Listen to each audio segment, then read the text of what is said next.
Finally यहाँ पे DNA test match हो जाता और मैच होते ही यहाँ पे सब लोग बहुत ज़्यादा खुश हो जाते हैं घर में कि यशवर्धन जो है वो इस घर का बेटा है और ये अब सबके सामने प्रूफ भी आ चुका है। वहीं मानसी के जो होश है वो उड़ जाते हैं। उसे बहुत गुस्सा आता है कि उसने मीरा से कहा था कि वो रिपोर्ट को ज़रूर बदल दे अगर मैच हो जाए, पर मीरा भी ऐसा नहीं करती है और टेस्ट रिपोर्ट जो होता है वो मैच हो जाता है। तो घर में सब लोग बहुत खुश होते हैं और सब लोग बहुत खुशियाँ मनाते हैं। गायत्री माँ तो बहुत ज़्यादा खुश हो गई होती है और कहती है अनु को और यशवर्धन को कि चलो हम लोग चलते हैं सिद्धि माता से मिलने के लिए, और ये सब सिर्फ हुआ है तो सिद्धि माता की वजह से हुआ। अगर आज सिद्धि माता नहीं होती तो मेरा बेटा कभी भी घर वापस लौट कर नहीं आता। तो यहाँ पे ये तीनों निकल जाते हैं सिद्धि माता से मिलने के लिए। वहाँ अनु भी बहुत सोच में बैठी होती है क्योंकि वो बहुत परेशान है ये सोच सोच कर कि राजनंदिनी जी कैसी दिखती है, सपने में उसे कौन सी औरत दिखाई देती है। अनु को ये समझ में नहीं आ रहा है और उसकी मौत कैसे हुई ये बात भी अब उसके मन में चल रही है। जैसे ये लोग सिद्धि माता के घर पे पहुंचते हैं तो सिद्धि माता कहती है आओ बैठो तुम लोग, और उसके बाद सब लोग वहाँ पे बैठ जाते हैं। और यहाँ पे जो सिद्धि माता है वो समझ जाती है कि अनु के मन में बहुत कुछ चल रहा है। अनु के मन को पढ़ने के बाद कहती है कि अगर अतीत के दरवाजे में कोई इंसान चला जाता है ना तो बस जो अतीत का राज है वो उठकर रहता है, और तुम जो जानना चाहती हो जिसके लिए तुम भटक रही हो इधर उधर वो सत्य ना तुम्हारे सामने बहुत ही जल्द आएगा।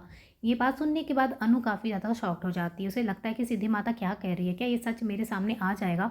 जो सच मैं जानना चाहती हूँ कि वो लेडी कौन है जो सपने में दिखाई देती है, मैं क्यों इतना ज़्यादा परेशान हूँ उस लेडी के बारे में सोच सोच कर, और फिर राजनंदिनी जी की मौत कैसे हुई थी, ये सारे सवालों का जवाब मुझे जल्द मिल जाएगा, मन ही मन वो सोच रही होती है। जहाँ देखेंगे फिर सिद्धि माता यहाँ पे यशवर्धन से कहती है कि तुम अच्छे से रहना इस घर में, और तुम अब फाइनली पहुँच चुके हो अपने परिवार के साथ, तो यहाँ पे तुम अपनी ज़िंदगी जीना है तुम्हें, और तुम्हें बहुत ही खुशी खुशी इस घर में रहना है तुम्हारी अपनी माँ के साथ। जहाँ देखेंगे गायत्री माँ बहुत खुश होती है, सिद्धि माता को धन्यवाद कहती है कि आपकी वजह से मेरा बेटा मिल चुका है।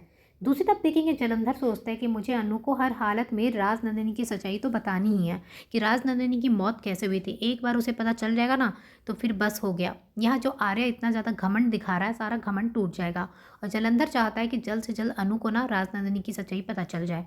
और यहाँ पे वो उसे बताना चाहता है लेकिन अब अनु यहाँ पे कुछ भी उनकी बात सुनना नहीं चाहती क्योंकि उसे पता है जलंधर सही इंसान नहीं है।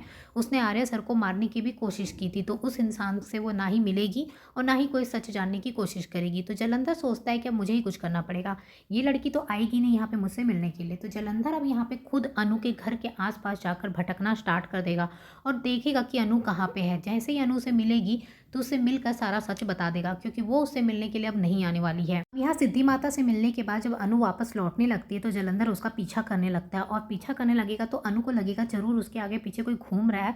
वो मुड़ मुड़ कर देखेगी तो उसे समझ में नहीं आएगा कौन है। फिर अनु को लगता है कहीं जलंधर तो नहीं है मेरे पीछे, वो पहले भी ऐसे कई बार मेरा पीछा किया है। अनु को भी शक होता है। यह जलंधर सोचता है कि मैं हर हालत में ये सच तो आज अनु को बता कर रहूँगा, और अगर ये सच उसे पता चल गया ना फिर वहाँ पे आर्या की असलियत उसे पता चल जाएगी।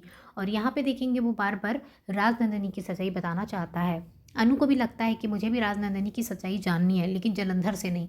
मुझे कौन बताएगा राजनंदिनी जी की सच्चाई? अब ये देखना है कि अनु ये जो राजनंदिनी की सच्चाई है वो कैसे पता करती है, क्योंकि वो जलंधर से अब भरोसा नहीं करेगी और ना ही उसे मिलने जाएगी राजनंदिनी की सच्चाई जानने के लिए।